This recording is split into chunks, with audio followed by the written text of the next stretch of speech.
तर काही सगळी ह्या बसकडे का बघायला ती तर सांगतो मित्रांनो. तर चला तर मग. तर नमस्कार मित्रांनो, मी समाधान. आम्ही निघालो कॉलेजवर, कारण आम्हाला जायचं होतं कॅम्पसला. मग का आम्हाला पडला रस्त्यात सोनाघाट. मग ह्याला म्हणलं येणार नाही का, तर ह्याला म्हणला नाही. मग काय आम्ही आलो काय तर खायला, कारण पहिलं म्हणलं पेट पूजा फिर काम दूजा. मग का खाल्लं, सगळी रेडी झाली बाबा जायला.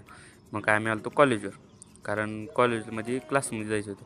मग क्लासमध्ये गेलो ना, पेन राहिला म्हणून काही दोघं पण हसाल ते माझ्याकडं, कारण आम्हाला जायचं इंटरव्ह्यूला. मग आम्ही आलो खाली. मग ह्याचा काय तर राहिलं होतं म्हणून हा फॉर्म भरत असला, सगळी गोळा झाली तेव्हा. मग काय ह्यांना म्हणलं काय करायला, तर हा आर्यन भाऊ आपलाच ह्यांना ब्लॉग दाखवता का हवा हो. मग तेवढ्यात आल्या बस. मग ह्यांना बसमध्ये म्हणलं सगळे आपण एका ठिकाणी बसू. मग बस उभारल्या. मग सर म्हणले चला चला वरी बसा. मग आम्हाला मेंढरासारखे सगळ्याला एका ठिकाणी कोंबलं. मग बसलो, पण आम्ही वेगळं झालं सगळे. आर्यन भाऊन मी आलो मागं.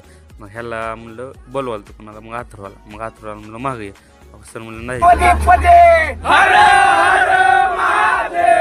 मग घोषणा पिष्णा दिल्या आणि आमचा डान्स झाला चालू. मग गर्दीत असं नचल ते निसता धिंगाणा हो. मग हा भाऊ काय म्हणते